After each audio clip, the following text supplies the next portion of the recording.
We'll have the Board of Trustees recite the mission, vision, and core belief statements. Anita?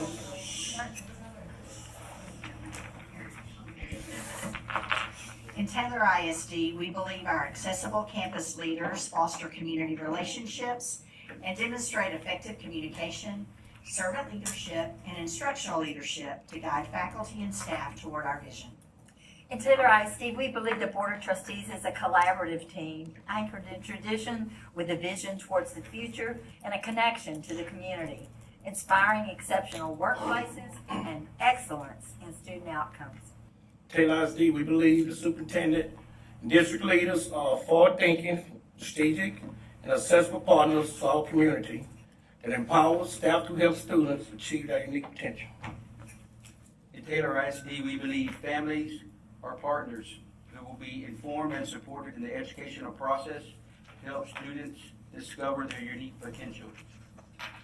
In Taylor ISD, we believe every student has unique potential and shall engage in opportunities to grow in a safe environment through multiple approaches to learning. In Taylor ISD, we believe our empowered faculty and staff utilize their respected skills to serve as student advocates for the whole child. Our mission, inspire, equip, and empower every student to achieve their unique potential with a vision of intentionally empowering the whole child. Thank you, trustees. Next, trustees, you can join me in front of the dais for our recognitions. All right, as they're making their way, we are first tonight going to recognize our Taylor High School girls varsity basketball team, who are back-to-back district champions.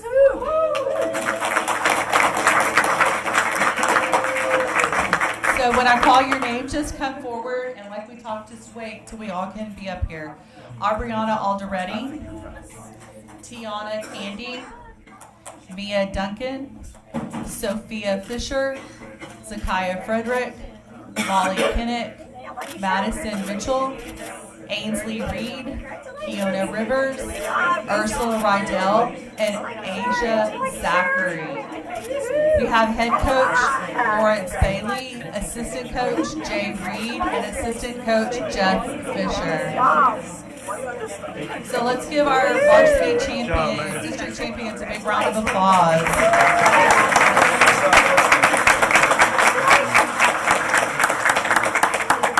Now we have some special recognitions. All region team, district MVP 2023-24 All Austin Metro, Miss Madison Mitchell. We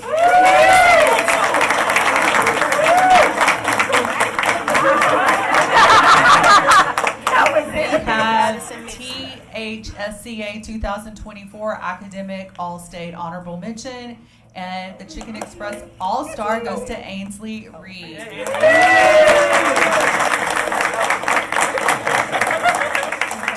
2023-24 All Austin Metro and Chicken Express All-Star goes to Asia Zachary.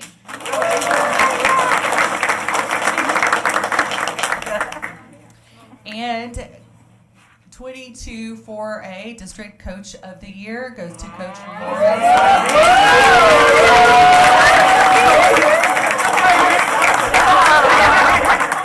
All right, a special congratulations to our Lady Ducks.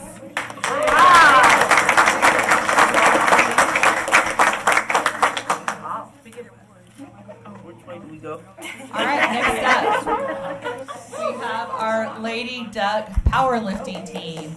We have Eliana Alaman, Ariana Concha, Vanessa Diaz, Riley DeLuey, Karina Hall Oliveira, Kaylee Holmes Grant, Maitai Jimenez, Amalia Lopez, Zoe Moore, Sophia Plonka, Krista Randig, and Nicolette Villarreal. Coaches, we have Riley Davis and Daniel Thomas. Congratulations, they were regional qualifiers. All right, we have some special. Alana Alima placed 14th in state. Wave your hand. Sophia Plonka placed 13th in state.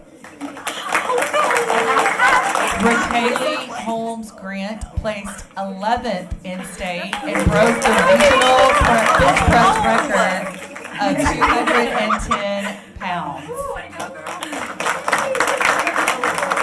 Riley DeLuey finished 4th in her class and was awarded first team academic all-state. Krista Randig finished 2nd in her class and broke the state deadlift record in her class for 365 pounds. All right, congratulations to our Lady Duck powerlifting team.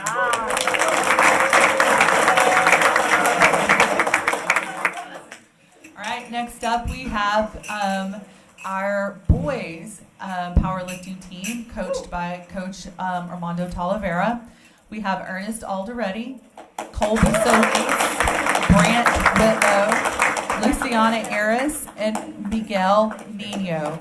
All of these gentlemen were regional qualifiers. All right, we have Mr. Ernest Alderetti earned 7th place in his weight class. Colby Solis, 22nd place in his weight class. And Brant Whitlow, 25th in his place class.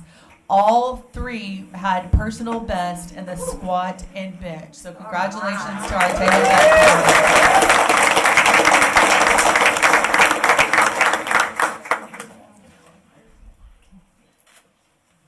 All right, great job. Thank you. That ends our student recognitions for the evening.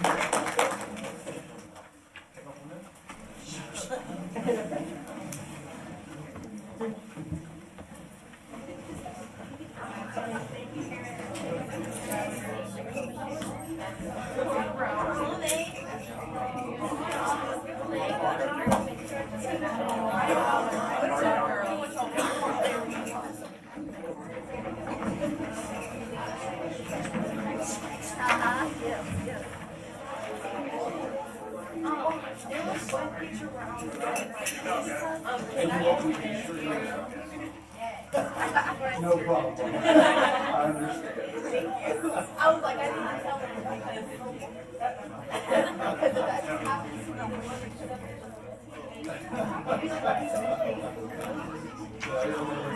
No, I agree. That would be my senior year.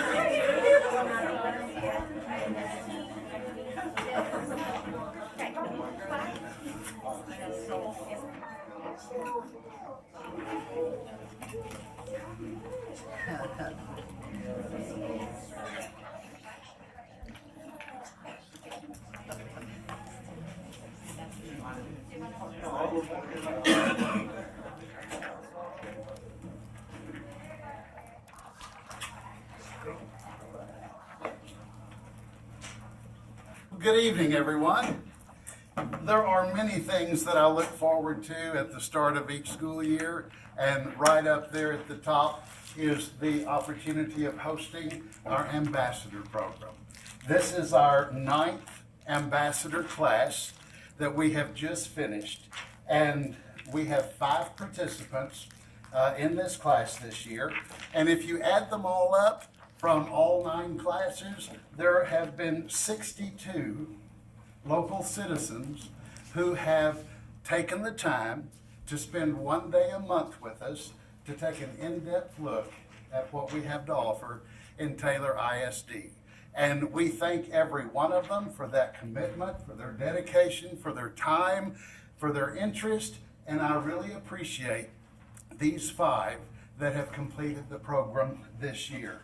Now, once they graduate and they become alumni ambassadors, we don't want to turn loose of them. So we invite them back. If there's anything at any point they want to be updated on, they're able to come back and redo any one of the sessions. They get a schedule of what we'll be covering. And so we welcome them to come back and to join us again and to stay current with what's going on in Taylor ISD.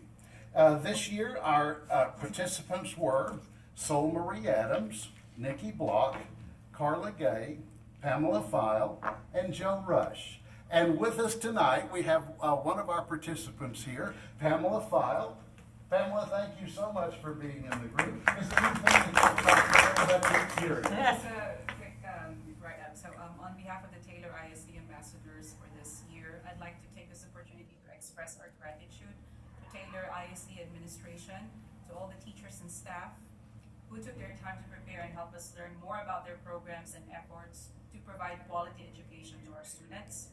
The students who volunteered to showcase their talents and academic achievements, and most of all to Mr. Tim Crow, and for his unwavering dedication in helping citizens like me learn more about Taylor ISD. We have learned a lot from this program, and because of this, we're confident of what's in store for our students' future. Thank you, Taylor ISD. Thank you, Mr. And thank all of you. Thank you. I want to say, Pam, you competed, you were at Food Dudes last year, weren't you? I'm sorry. At Food Dudes last year? Yes, sir. It's I've got to coming join up. again. All right. Right. I think you were there in public comment.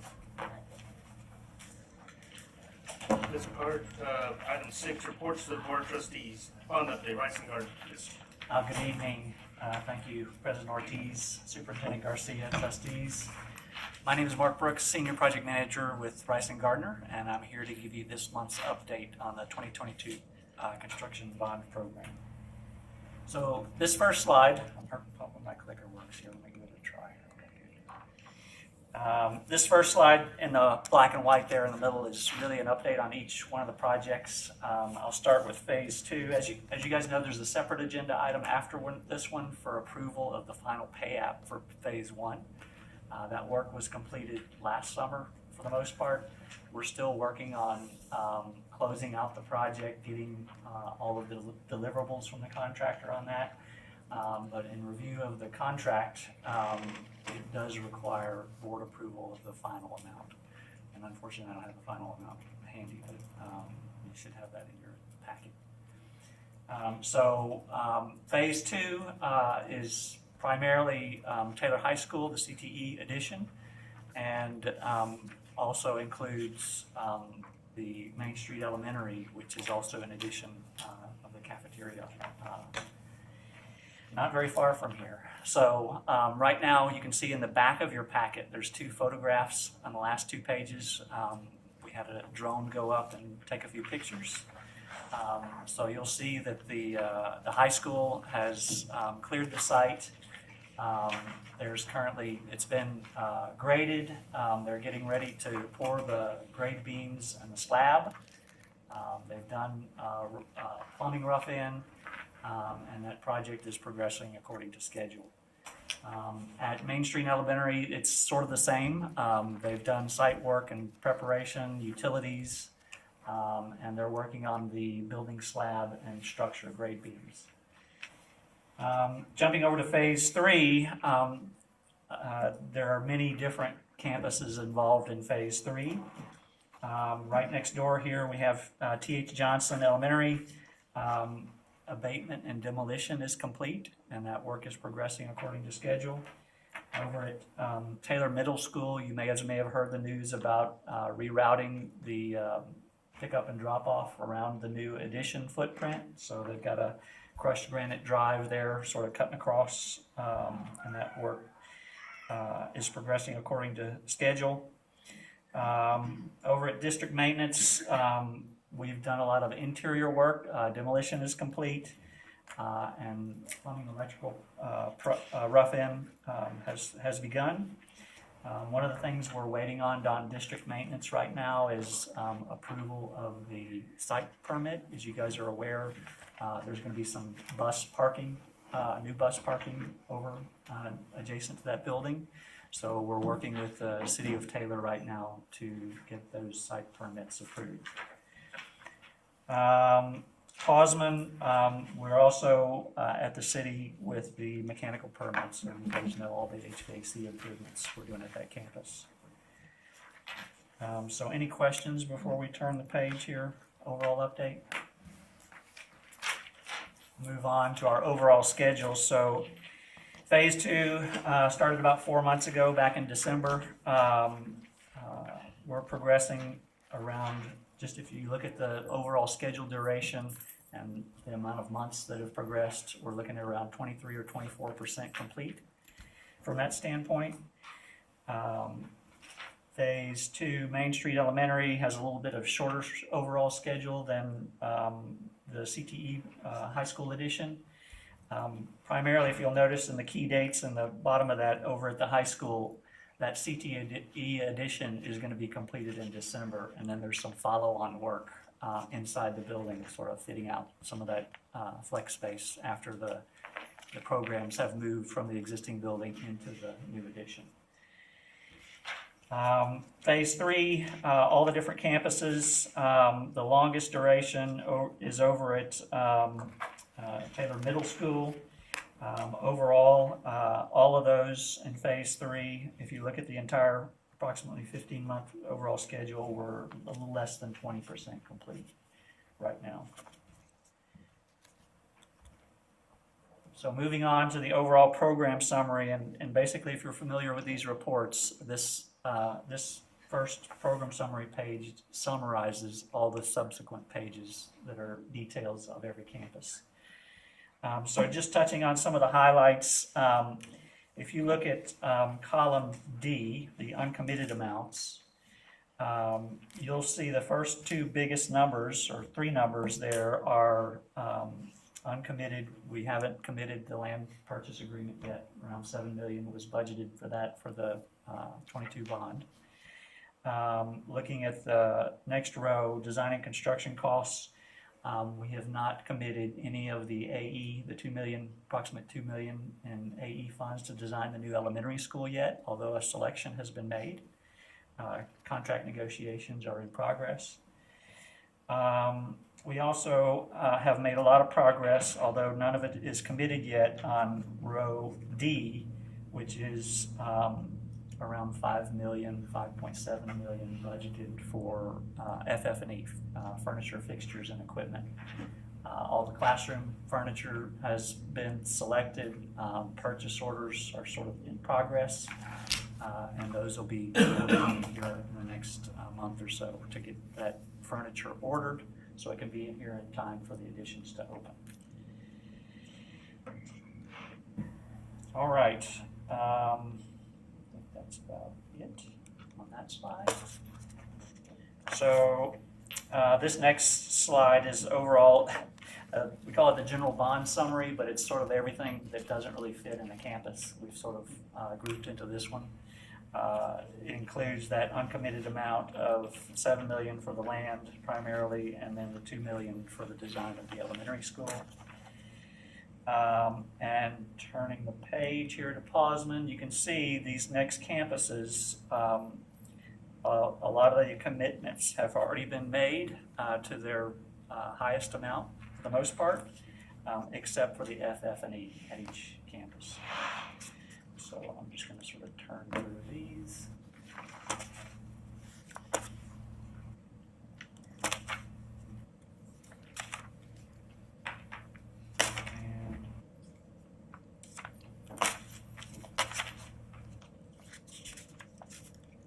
And there's the photos we mentioned from the aerial photos. One of the great things about this last photo is of the high school. So if you're looking at a little better resolution than the monitors, you can see Samsung in the background. So that's really good, really good photo to have. You'll never see that from the ground. Any questions or comments, concerns? Yes. I mean, you mentioned earlier about the, and I'm not sure if you're running the bond update with the final payments to Mama, or if that's a separate item you're going to talk about. I do not have any details on the final payment, I think, here tonight. So, I guess what was it? the question is, I know when we're looking to approve that, but we can't approve that if we don't know the amount we're approving. Okay, all right. So Let me look through my booklets here to see if I have it. Get my computer out. I was under the understanding that had already been submitted via the agenda. was it at a prior meeting, do you think, or? Because I'm looking at minutes from last meeting and I didn't see it on there either. So Vicky, Aaron didn't send you anything on that one? Okay. I texted him before this and asked him, and he hasn't texted me back here, so let me get back with you on that, President Ortiz.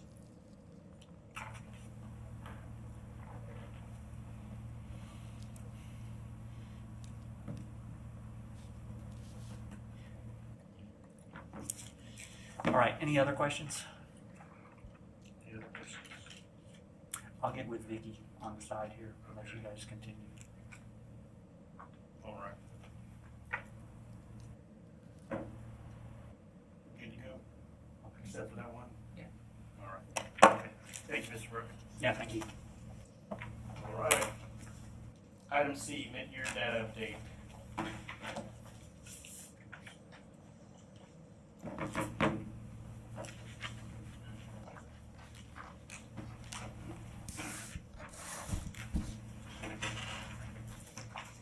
Hi, good evening.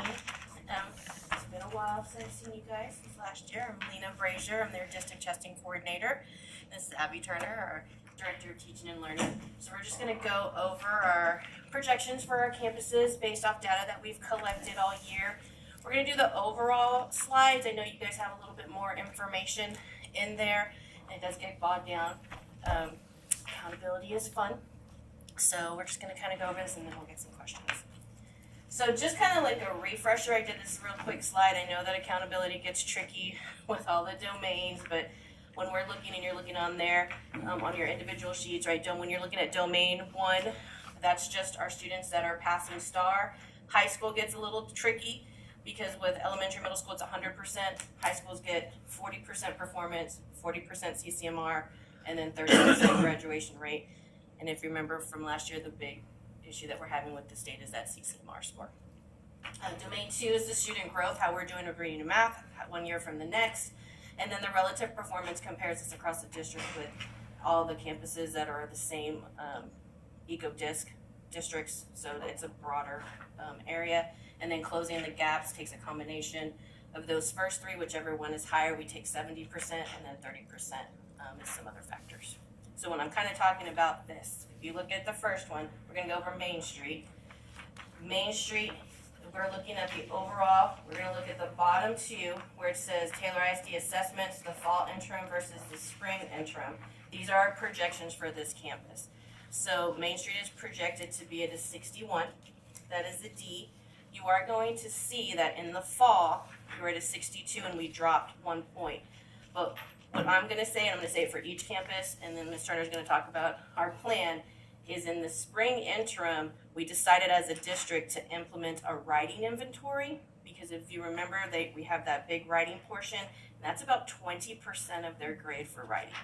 So we found it beneficial to go ahead and do a writing inventory and do a calculation for each individual student to make it overall. So even though we dropped, that writing inventory was put into the spring, but it wasn't there in the fall. If we look overall, their domain for Main Street, their highest one is domain 2A, which is their growth. So it's the growth of the students that we're seeing, that's the bigger push that will be brought down to domain 3. For Naomi Posman, they went from a 66 and they went down 1 point. Again, that writing inventory went into that spring interim. Overall, that's what we're looking at. Their highest domain was their student achievement. And the domain 3, that it all gets pulled in, that 70-30 is at a 69. And we're gonna address all the summaries of each one afterwards. Taylor Middle School is doing really well. If we look at the fall interim, no writing inventory, 62. Writing inventory, 74. So they're doing great stuff at the middle school. All our campuses are, but we're really seeing it here at the middle school, right? Bringing in that in. Their highest domain was student growth as well. Taylor High School, first interim, 62. Spring interim with that writing, we're looking at a 76. Keep in mind the CCMR goes into this, graduation goes into this, and those are 2 factors that we cannot change because we're always lagging 1 year. So the CCMR and the graduation rates are based off of what happened last year, not this year. Okay, so they're doing really well at the high school as well. Their highest domain was relative performance. Legacy is a 98. Keeping in mind, Legacy, doing great. Their CCMR score is always at 100, right, because they're in that early college, but they also get that graduation rate, and they have some different factors, but they're doing well as well, and that writing inventory also went into their second one. So we're doing some great things. Ms. Turner's gonna go over just kind of like the summary and then what each campus is hitting home and what we're kind of seeing as a trend for each campus. So again, I am Abby Turner. I am your Director of Teaching and Learning, and this is my first time getting to speak with you, so thank you for having me. The first thing I'm going to do is talk about just summary, holistically, a little more details of where we are. So looking at Main Street Elementary, like Lena said, if our spring interim would have been the day of STAR, we would have had a 61. So it told us we need additional support in 3rd and 5th grade maths for those students. We saw that we're growing and closing the gaps from the fall interim. We saw very, very strong scores for 3rd grade writing at Main Street in particular. So that was a celebration we got to have with those teachers. Looking at Naomi Posman, based on that current data, if spring would have been the STAR test, we would have been at a 66. Again, 3rd and 5th grade math were areas that we know we need to additionally support. We saw slight gains from fall interim, so we need to be really purposeful with our plans. And domain 3 is one we're really thinking about as we're making all of our plans, because we're already at a 69, so that is somewhere we can really make sure we know we get to the next level. For Taylor Middle School, if interim would have been the STAR, that day we would have been at a 74. That's an increase from fall from a 62 to a 74. We saw increases both in math and reading, 10% increases at the approaches level when we looked holistically at math and reading. Writing is where we're really going to focus here till STAR. That's where we feel like we have areas for growth. It also is a large percentage of that test, so it's going to benefit our kids if we really focus there. And then for our high school, based on the current data, if it would have been game day back in February, we would have been at a 76, a high C. Again, we saw that 10% increase for math and reading at the approaches level. Significant improvement in closing the gaps, 53 to 82. We're really going to make sure we focus on our retesters for writing English 1, English 2, to making sure they got the opportunity to learn those skills. One thing, as Lena pointed out, CCMR improvement. We're always that year behind the year. So in 21-22, we were at a 48 for CCMR. 22-23, which is what's going to weigh into this year's accountability, we've increased it to a 76, or the high school has. And we're on track for this year, our students who are currently seniors, for 80% and hoping to do even better. So we have done a lot of great work, the high school specifically. They've done a lot of great work supporting our kids with those measures. And legacy, we're at a 98. We're going to celebrate, and we're going to keep doing what we're doing. We're really proud of that. So now what are we going to do about it now that we know where we are? So our strategic action plan. So tier 1 instruction, that's what every kid in Taylor ISD grade level will all see it. So we're going to progress monitor. We're going to know where each kid is, making sure they're growing from here until STAR. We're going to keep practicing those STAR new item types. Remember, we have a whole new test. Last year was the first year we saw it. So we thought we knew what was coming. Now we know what's coming, making sure kids have practice with the online practice and those new interactive item types. We're being very targeted with our reteach. Every moment counts from here on out, so we're making sure we're teaching the right things based on what our data says. We're writing. We talk about writing every day. I talk to every day. Make 20% of the test. So we're writing all the time. But not only are we writing, we're having the kids reflect and revise their own work. 1, that will give them stronger essays. That's a major life skill. But then 2, that supports that revising and editing section of the test in a really realistic, applied way. And then goal setting with kids. We've asked principals to make sure we have a system so that our kids know where they are and where their goal is, so that every kid gets the growth that they deserve. Tier 2, that's what some kids who might need a little additional extra support, that's what we're doing with them. That's when we are very purposeful with our grouping and intervention time, during small group time, making sure we're focusing on the right kids. Really engaging, rigorous, fun lessons. Learning can be fun. We want to make sure we allow them to have fun as they're learning. Continue to focus on writing in that intervention block and the small group time. And this is really for everybody, but we have that 10-day STAR camp where we're having incentives, we're having themes, and I'm just making sure the learning is fun in that critical time. We did a lot of work that we've seen from our interim data, confirmed the work we knew we had to do. One of those things was January 3rd, we pulled our reading teachers and make sure we know our ECR and the rubric so that they're getting the right information in front of the kids. We continued that work throughout the writing inventory and throughout PLCs, and we will continue that work. We also trained science and social studies teachers on what does engagement look like in the classroom? How does writing appropriate look like in those classes? And when can we allow them to talk and interact with each other so that learning is engaging? And lastly, math, we really focus on productive struggle. So making sure we're allowing kids to wrestle with those math problems instead of them just watching a really smart adult do math. We want the kids doing the math, the kids doing the struggle, because the person who's doing that is the one who's learning. So that is what we have. That's our plan, and we're open for questions you may have. Yes, ma'am. Two questions. One is 100 years of English teaching. I have nightmares about the zeros. So the last time you took the test, how many zeros? I mean, I don't expect you to do exact, but I mean, did you still have a bunch? We did. Actually, filled out a form from the state to request the zeros for December because they don't release the actual essays for the December test or the question.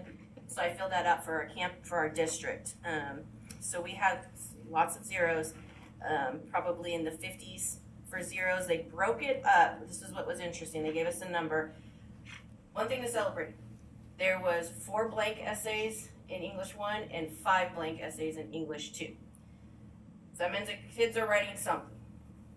Then we had an area called content core, I think is what they called it, and what they're putting in that category is students that either, it was almost like they wrote either in a different, their native language maybe, or it was too much evidence from the passage, so it's not them, right? You're not writing anything, you're just giving evidence, you're just regurgitating what was given.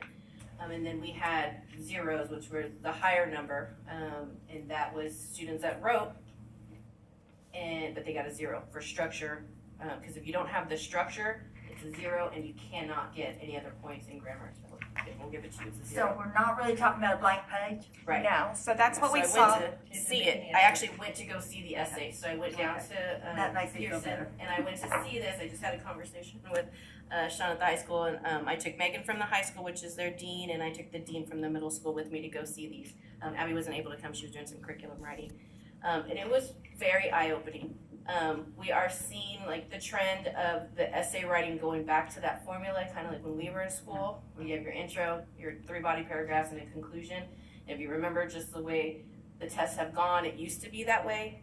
Then they threw it down, they just want the voice. We just want to hear the kids write a narrative. And now it's going back to, we don't want to hear that. You need to answer the question, it needs to be in that form. So seeing those zeros where we had some kids who were like, oh, I could see where you're going, but you're taking too much from the piece, or they wouldn't give us the prompt, so you kind of had to guess what the prompt is based on what the students were writing, and I'm like, I can kind of, maybe this is what they were trying to answer, but it's not fully there.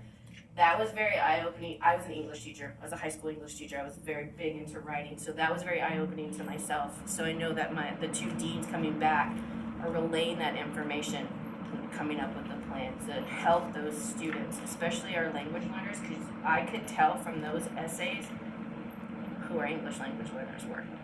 It was very evident in the way that they wrote. But we just need to get that formula back into play. Okay, and so I think you kind of alluded to this answer, but it's just something that I just keep thinking about. If you ask a kid, how many more would you have to get right to pass? How many kids actually know? How many kids can answer that question? So that's something we charged principals with at our last principal meeting, and we'll reiterate it with the assistant principals of NPLCs. The kids have to know where they are, and they have to know what their goal is. So that is something I'm going over with assistant principals tomorrow to make sure we have a plan that every student knows their goal. Because yes, that is very important. And then to the writing, we have identified our kids are now writing, and they're actually writing pretty well. And so now the work is that prompt analysis, because they're writing beautiful essays about salamanders, but the question was about Edward Aquifer. So really refining that part. Yes, ma'am. Did you have anything else, Mr. Well, one more, and this is just because, you know, it's in the news all the time. Is AI gonna have anything to do with? So I'll answer that as well. It's not AI. He's very strong about saying it is not AI, and the reason that it's not AI is the program cannot learn from itself. It is a computer-based grading tool. AP uses this for their AP tests. So that's what they're saying. But there is a lot of controversy that it is a computer-based program that you're having to read these essays. So there is some controversy and people are pushing back. But they are taking that 30% that has to be reflective of our district, of our population, and that it is human graded. And if it does, if that 30% that comes out isn't, then they have to pull more essays that make it equivalent. So that is a big controversy. They're very adamant that it is not AI because it does not learn, and that's where they're going. But we saw it very first in December. That's why I wanted to go see those essays to kind of see. And I will tell you, as an English teacher, I was like, oh, yep, you would get a 0. Like, I see why that was. Now, they didn't tell us which were graded by humans and which ones weren't.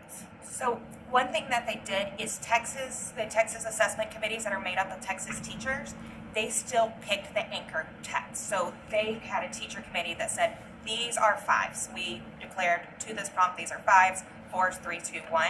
That's what they use to teach the computer to grade. So how that ends up looking in August, we'll see, but that's what we know today. Dr. Garcia's gonna make a comment, then we have Jim and then Shorty. I was just going to mention 2 things. One, on writing, we are looking at incorporating writing across the curriculum. So our team has gotten to work. We've worked with our curriculum team, our leadership team, to kind of really hash out. We've spent a lot of days on this, and we're still working through it. But what does it look like to support teachers in the classroom when they're lesson planning? And so we are going to be putting a framework together that incorporates some of our big priorities. We know we need to work on high levels of student engagement in the classroom. How do we make sure we keep kids engaged at all times, from the bell to the end of the bell, the start to the end? We're also want to make sure that the rigor is high enough for all of our students, whether they need intervention or more rigorous activities. We want to make sure that's in front of them. And that third piece is that lesson planning. So in that lesson planning, we're building in those engagement, the writing strategies. So hopefully that will be able to help support our teachers and our teams. We're also going to put that in front of our department chairs. Is that next week, Abby? April 2nd and April 4th. Okay, so just a couple weeks, because we want to make sure that this is going to be useful, so we're going to be getting their feedback. The other part about assessment, one of my goals and vision for this district is when we assess that we have timely communication with our kids. Because I go around the neighborhood and I'm like, all right, what's your score? And I do that when I go on walkthroughs as well. And when kids finish a test, right then and there, it's so important to capture that moment when they just finished that test, to come back and say, hey, we got to look at number 3 or number 5. And we've had those very specific conversations about assessment and philosophy, and so we're going to be coming back to you all with some recommendations moving forward. But that's a big key, is we want to make sure that kids, they can almost grade themselves by the time they're done with their test. That's the goal. So our team is working very diligently on that, because that's very important. Thank you. Jim and then Shorty. So first, congratulations on the hard work and the things you've done so far, the progress, and I appreciate all the effort. So that's awesome. One, does the grading philosophy or the grading process of the writing, does it involve teaching the students a different strategy, and so how do we incorporate that? So we have a vertically aligned writing strategy that spans, second through the end, and then also a vertically aligned graphic organizer. So you'll hear, if you're in my meetings, you're gonna hear me say race, you're gonna hear races. That is the formula that we believe the computer will like. So restate, answer, cite evidence, summarize, bring it all together. So we have the same poster in most every room. When I do walks, it's one of the things I look for. Where's your poster? I hang it up.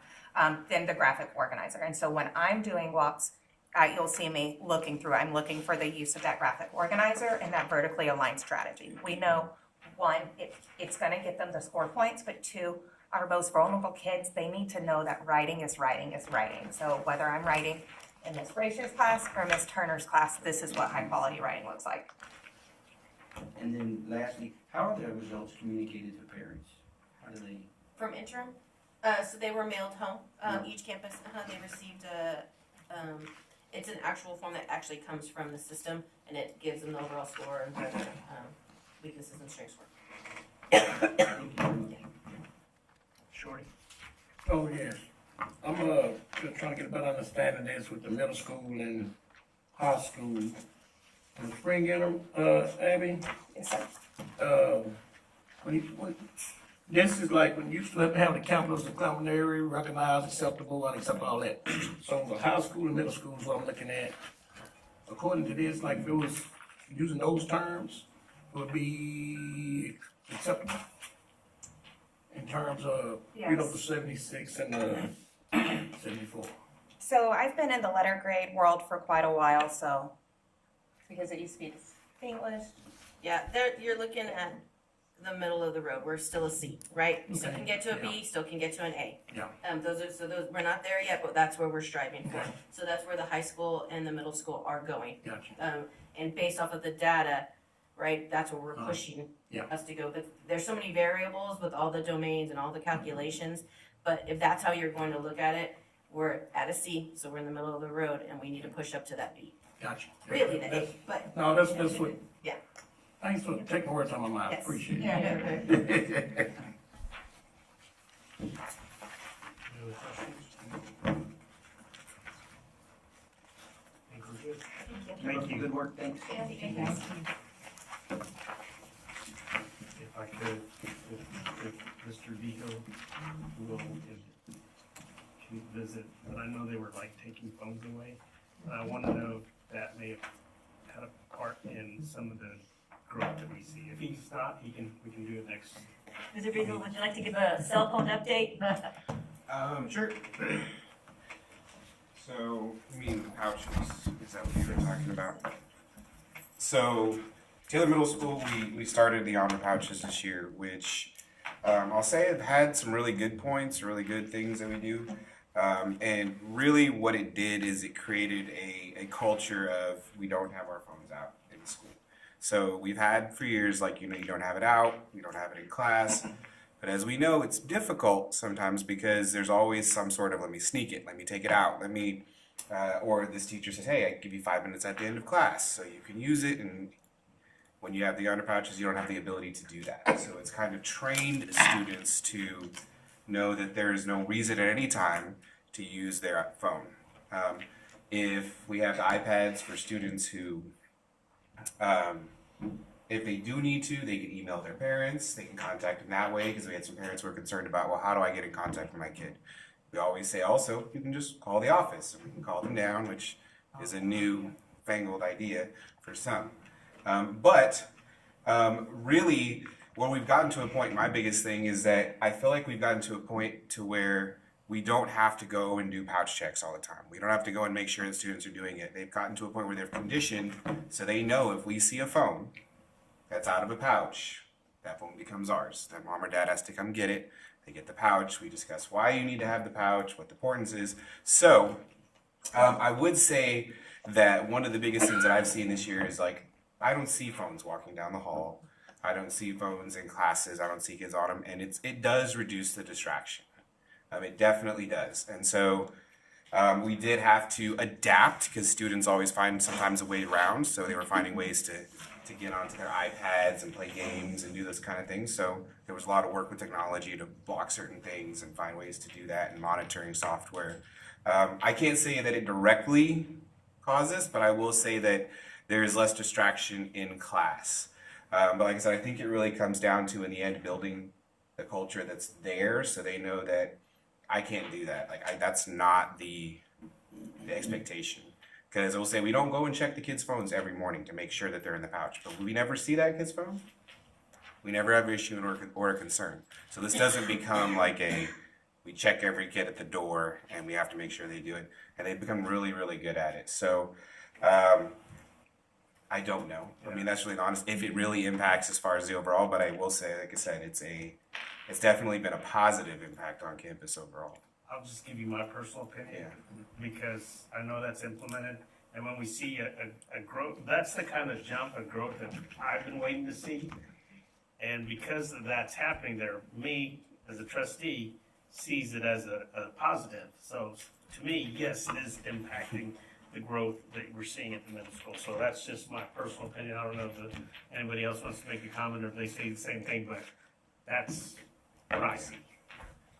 I'll make Yes. the comment, just being a mentor there on Wednesday, from the years past to this year, it's night and day. Because it used to be, when you went into mentoring, and the kids got their lunch, the first thing they did, they all sat down and pulled out their phones.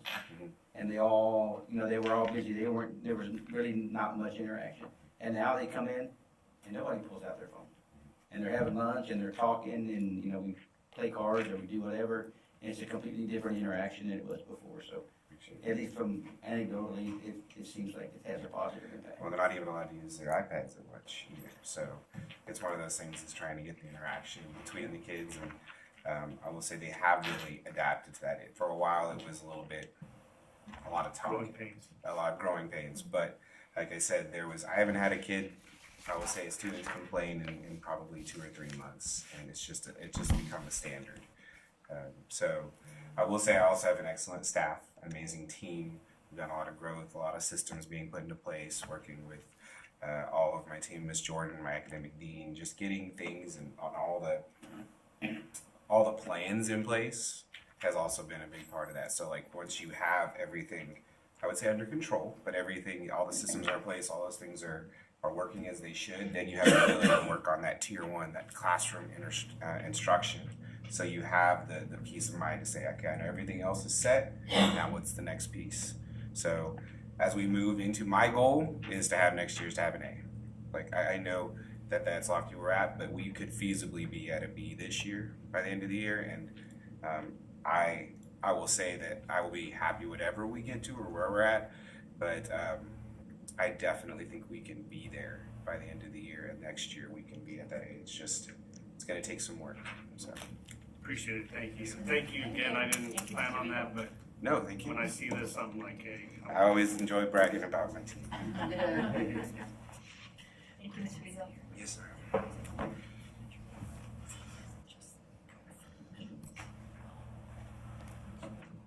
Yeah, we're gonna move forward with the budget report, and then we'll come back and relook at the, If y'all can refresh your board book, the final pay app should be there now under that item as an attachment.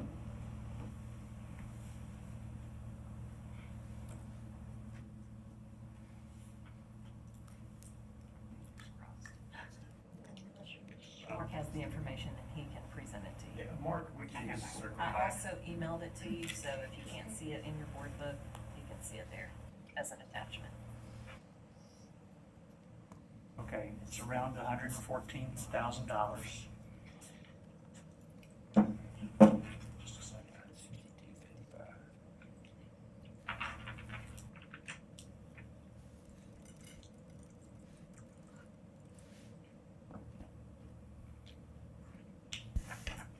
You got it.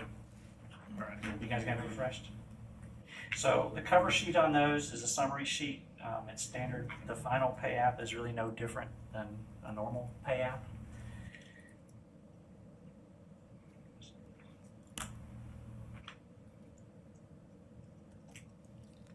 Are there any questions?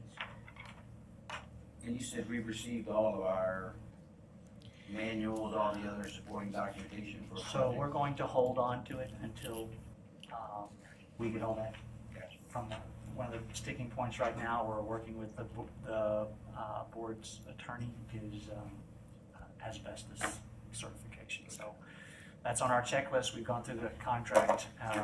We just want to make sure we get your approval, but we will not release it until all those documents have been provided. All right, appreciate it, thank you for getting that to us. Thank you. Sorry for the confusion there. All right, next item 7, goal efficient financial stewardship. Yeah. Good evening. Tonight, we are going to review the 23-24 budget update, just to see where we're at as far as end-of-year expectations on our budget, as far as receivables and expenditures. Our objective for tonight is to review and compare current end-of-year revenue projections to prior years, review the revenue by source, consider the details of the end-of-year estimates for revenue, review projected revenue to estimated end-of-year expenditures. We will look at our ADA review our ADA and teacher compensation, as well as budget priorities. So end-of-year revenue and expenditure projections. This slide shows the progression of increases we've received over the years in revenue. Our budget this year is $35 million, and we are expected to receive $35.3 million. The next slide is showing the sources of those revenues. Of course, blue is the revenue for federal. We don't expect to receive much in revenues from the federal because of the changes with SHARS this year. Also, if you can see how last year our local revenue was a little higher than it is this year, but it again will offset with the state. Once we have less revenue local, it will the state will step in and that will increase. The next slide will show a deeper dive into the revenue. So the first column just shows the revenue sources, starting with local, state, then federal. The second column is the realized revenue. So that's revenue that we have currently received as of the 8th of March. The third column is an estimate of what we expect to receive for the rest of this year. Our taxes, of course, we're in the decline. We've already collected most of the taxes for this year. So in the following months, we'll start seeing collections as well as refunds that Wilco will give out. So I don't see any more than $130,000. Now that's a conservative figure. It might come in a little bit more than that, but that again is a conservative amount. Looking down to the Samsung and sale of land, these two received the donation and the sale were $2.2 million combined. This is what has helped us to maintain our revenue this year. So our budget again was $3.5 million. Without those two donations, or the donation and the land sale, I don't know that we would have made it to be in such a good spot that we are now. The last line, the other interest, CDC and pre-K tuition were estimated to receive $423,000. Mainly that is an interest off of our both our invested funds that are at Lone Star, as well as our Citizens National Bank interest, because we are have really good rates right now. The next section is the state revenue. This is the we're considering, of course, the recapture that we will face, but as we get less local, that decreases our recapture. We estimate $7.2 million in receipts that we still are owed by the state. The next group down, federal revenue, I don't expect anything additional. I'm not going to put any expectations from the federal revenue because the rules are changing as we speak. Of course, SHARS is going on with the 2022 cost report. We just received additional information a couple of weeks ago that we will not be reimbursed for bus monitors for special education students, and that they just decided that a couple of weeks ago. So with that, any receivables that we receive or revenues, we will not, we'll add it to it, but I'm not expecting any more. All right, and then the next slide. This is a comparison of the revenue that we've received against the expenditures. So this just shows a graduation from 2019 through this year. Skipping over to this year, again, the estimated revenue is 3.5. We are expecting our expenditures to come out to 34.5 million.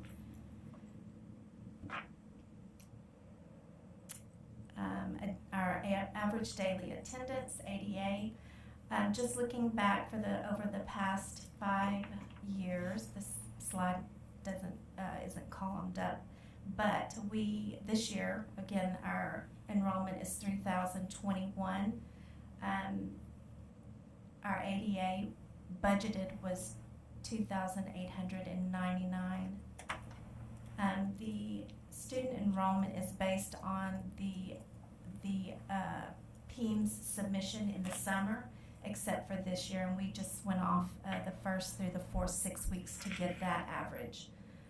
The enrollment and ADA graph that you're seeing, this is just showing us how those two are growing.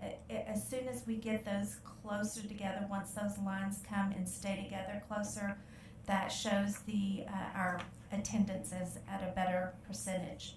And I think our last percentage today, I think it was 93%. So that's improved over last week. The next slide. Reviewing the teacher pay, just comparing our pay scale with other districts. This is a TASB personnel salary survey that it was taken last year for this year, so this is current information. The median amount of zero teacher is 50,000, and Taylor ISD is at 52. So we're pretty strong as far as being competitive. And as you can see, each year in the column that says my organization, the market median, we're above all that group in each category, 0 through 20 years. The graph to the side also showed just how in the blue that we were just a little bit above the market median.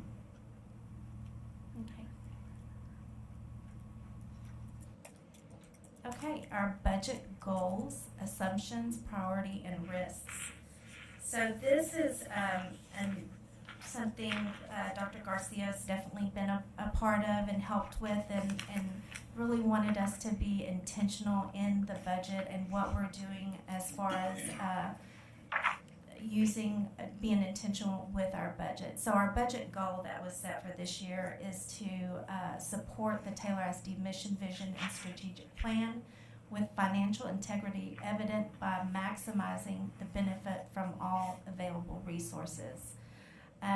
This is a goal that we live by.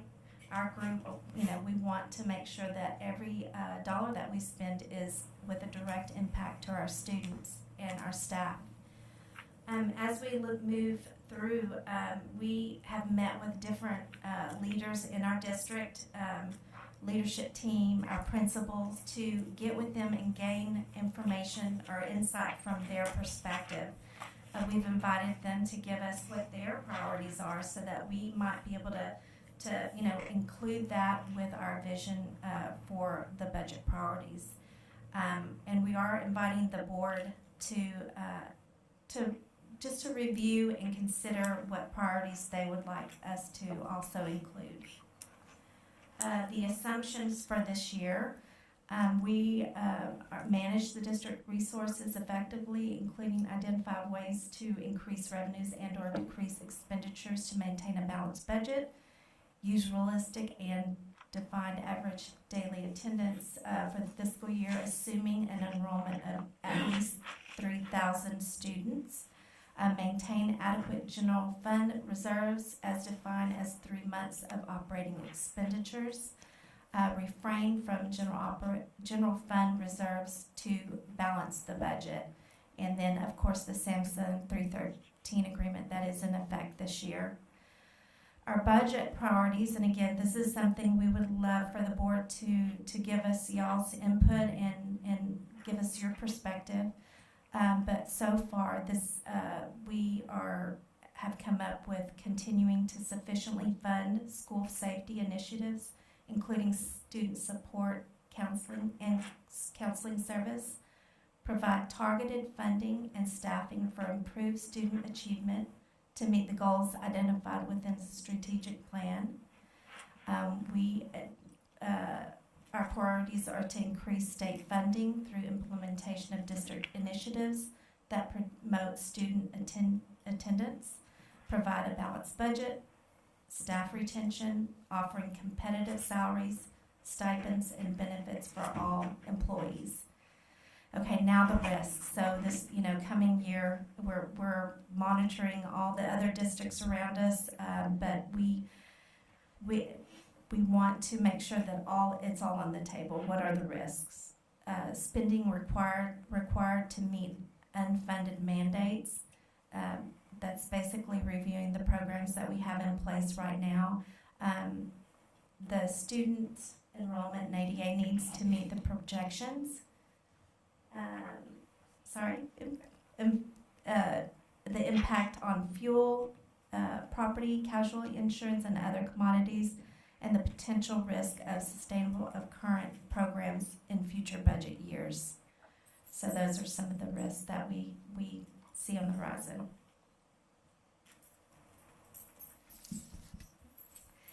What's next? We're going to continue to review this year, making our priorities, building those priorities, making sure we have all the risks defined this year while we plan our budget for next year.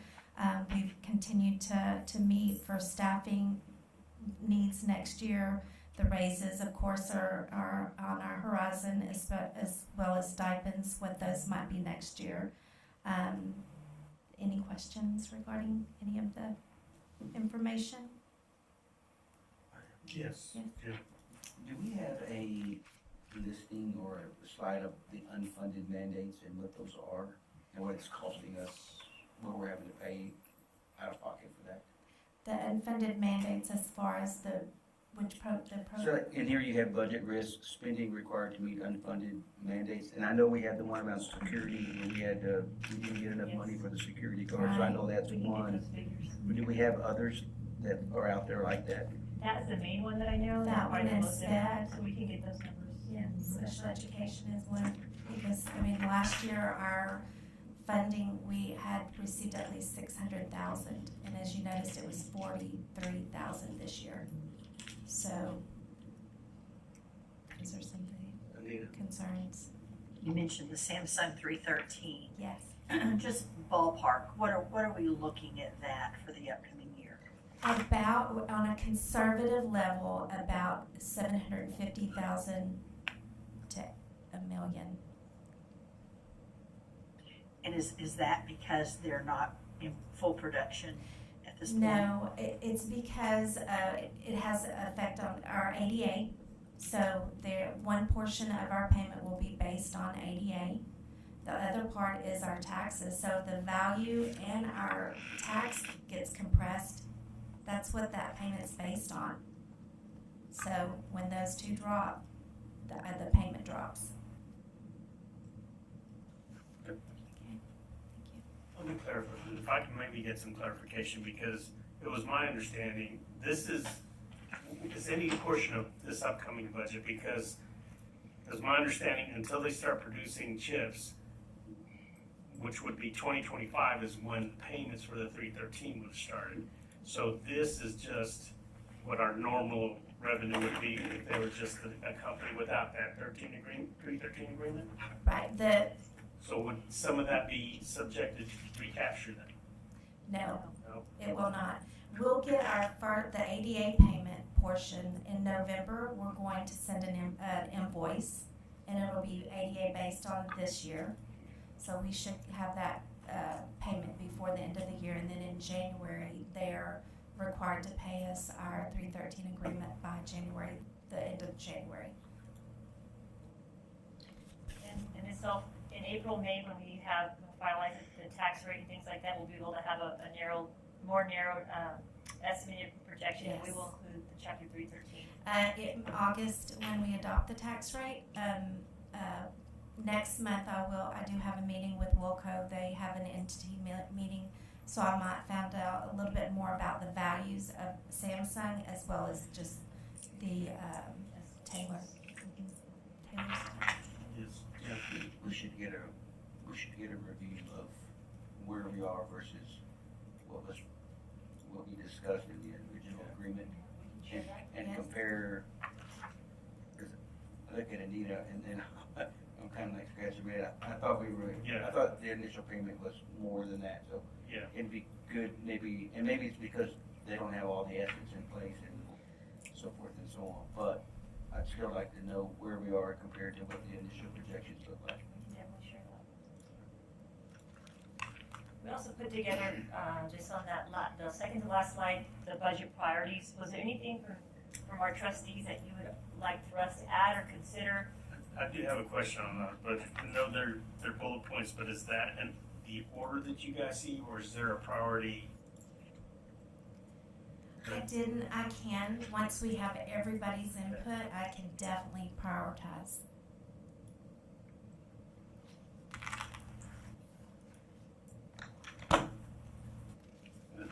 For me, and I can only speak for myself, is, I do like that the number one priority is school safety, including student supports and counseling services. But I also want to make sure that a priority to me is that our campuses are fully staffed. And when I say that, I want to make sure that services that are needed or provided to students are available at the campus level. And not just at one campus, at all the campuses, so that we're protecting ourselves in case anything happens. So that would be one of the biggest ones for me, is just making sure that each campus or each entity, if you will, is fully staffed, and we can make sure that we have everything covered. Any others? Would y'all like to add? Well, I'm real concerned about the attendance rate, or the perception of attendance, because to me, 93%, when I first got on the board, it was probably closer to 96, 97%, right? Right. And that's a big jump. And then we see the improvement that was shown us this evening, but we have to take into account, there's surely some chronic absenteeism in that can make up some of these scores and things like that. So if we can get that under control, that would be better. And again, I know, Dr. Pattonville understood, we're here because I talked about that with him. If we're doing something and it's not working this way, what are we gonna do to improve that? Because, the last board update we got, no, not the last one, the prior one, when it was down into 92, that really concerned me. I don't mind that it's in the 93 if that's what we decide, but sooner or later, we're gonna have to increase that. Because students are losing out on instructional time and things like that. And of course, it ties into some, our budget, but, and I don't have the answer for that. But it's one of those where attendance, chronic absenteeism is affecting everybody nationwide, so. Yes, and we did And meet. COVID's over, so. Yes, and the principals have all, they understand that, that is something that has to be identified, what the reason, I think they have some ideas what those reasons are. It's just tackling and finding out ways to improve. It's on every board, it's on every Yes. principal update, and it's in every principal's meeting, and assistant principal's meeting as well. And I heard on the news one time, something I think it's Hayes is doing, and I still wish, because you mentioned chronic, there are bound to be chronic people who don't come. And I know we can't say, hey, you know what, don't come back. But we could do something about policy, and I think that's what Hayes did. where you do have things in place and you say, if you don't do this, you are not on our rolls. And then we're not dinged for them. I guess dinged is a word, I don't know. But, I don't know. Maybe we should contact Well, I know Hayes there's and like see if this- they got by with that. I know I'd if just they're like to know. absent like a certain number of days in a row, then we can It take, used I to don't be know what 10, that. but, you know. I don't know what that is anymore, so.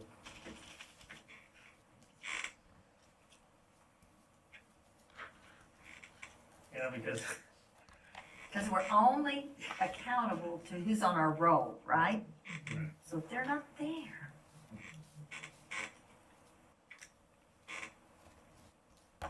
it's just, I'm worried about this coming year budget, you know, and, you know, we've been blessed over the years to provide, you know, if you will, extra, you know, we're paying some of the health insurance, we're able to give, you know, we're not gonna go out and do extravagant raises, but we were able to do something, so it's just, you know, it's gonna be one of those things where now this is what we're paid to do, is make those tough decisions on where are we gonna prioritize and what we're gonna budget, so it just seems like this year's gonna be one of the tougher years since I've been. It will be a challenge. As well as the next year as well, because of the legislative cycle of the 2 years. So. Are there any other questions or comments? Jen, thank you. Yes. You know, I'm good. Thank you for what you do. To all our staff out there, everyone here, I mean, I always, I hate to say it, working at another district and understanding the budget season that's happening right now and what it's gonna be, it's awful. I work in a district that is millions in deficit. And so we're having the hard conversations, you know, about attrition and where we're finding it and department budget cuts and different things. And it's gonna be really, really tough. So thank you for the hard work because there's still a lot to do. And I know it's coming, so just know that we appreciate it and what you're doing. Yes. Yes. Yes. Oh. Yeah. I know.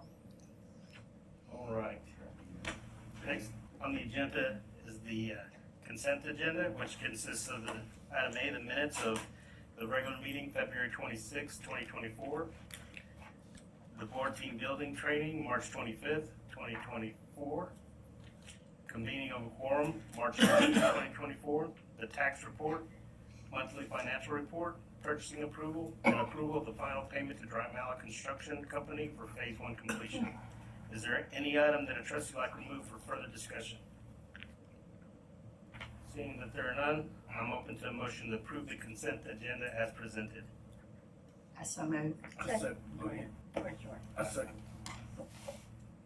Motion by Anita, second by Shorty. All in favor, raise your right hand. Anyone opposed to say? Motion carries 6-0 with 1 absent. Thank you, trustees. All right, new business, item 9. Region 13 board member voting ballots. Basically, Region 13, you wanna go? Region 13 is having some upcoming elections for their board of directors. There's one contested election for place 4 between Perry Whitten and J. Frank Smith. This just gives all the trustees, because they're voted on by trustees, this gives us an opportunity to hand in the ballot if you'd like, right, Vicki? Vicki, would you like for us, if we decide to turn in the ballot, just turn it into you and you'll get them to Region 13? Yes. All right, if there's any questions, seeing that there are none, we'll move forward. Turn in your ballot to Vicki if you so choose. Thank you. Item 10, personal items for action. Trustees, you haven't had an opportunity to review the resignation of personnel and the election of personnel. Is there a need for us to go into closed session for any discussion? Okay. That being said, item A, resignation of personnel. I'm open to motion to approve the resignation of personnel as presented. That's a A second. motion by Jim, second by Cheryl. All in favor, raise your right hand. Anyone opposed, do the same. Motion carries 6-0 with one absent. Item B, election of personnel. I'm open to a motion to approve the election of personnel as presented. So moved. So moved.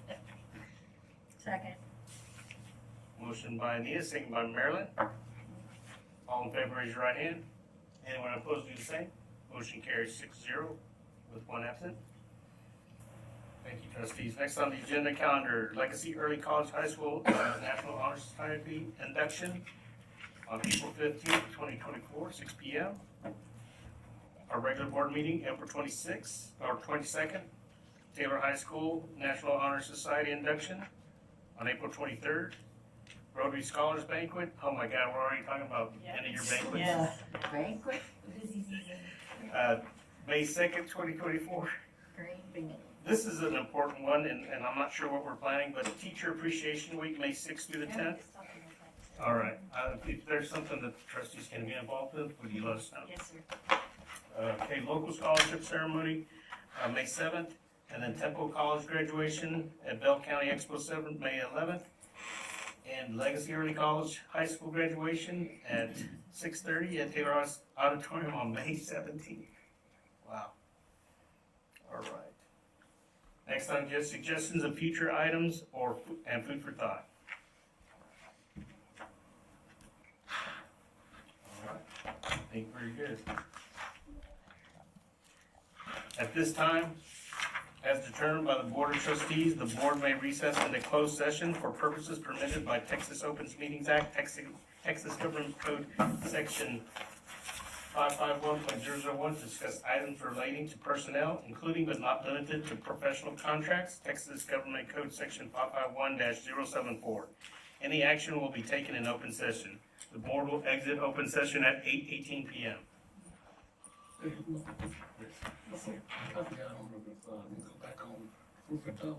Yeah, go. Talk about. Go ahead, sure. Gene, you let them know that Paul Trail, our longtime custodian here, I think he moved his campus. That passed about his friend Ben Winston. So I want to bring that up. Mr. Trejo passed last week, and he was, I understand, a long-term employee of MSC as our head custodian. His services are Wednesday, 11 o'clock in Bartlett. In Bartlett. Let me just check the Holy Temple Church going in Christ. Temple Right down Church? the Holy Temple Church going Holy in Christ. Temple Church. Right down the left when you go in on Bartlett. Ms. Patsy, do you have any other comments about Mr. Trejo? He was a great guy, and he had been here, I think, probably since we reopened this building. I don't know if he was somewhere prior to MSC, but he had gotten very ill and actually just retired in February. And so his health just really deteriorated very fast. Thank you for bringing But he that was up. a really nice guy. Any other suggestions? That's the great thing about hitting the gavel, because then that would have been action. So, any other things? All right. The board will exit open session at 8:19 p.m. Now we're locked in. So y'all know our girls soccer team won our playoff game. 2-1.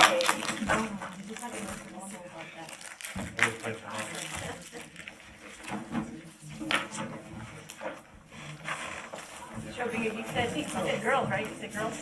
Say that again? Right? Girls? Girls. Boys tomorrow, right? That's why I'm here while we're Yeah, watching this okay, game. good, you're just talking about that one. Thank you, principals, thank you, directors, thank you guys. Yeah, have a good night. Thank you, Jenna, thank you guys.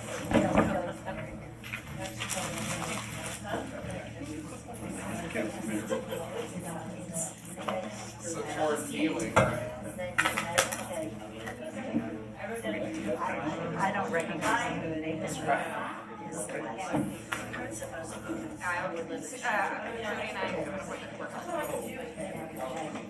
Oh. We be coming out tonight. Some would like for us to. Yeah. Oh, boy.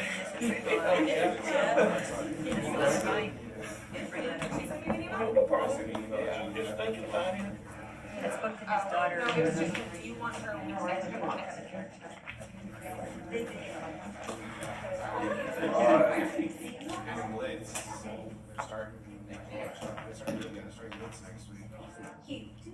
I mean, she's always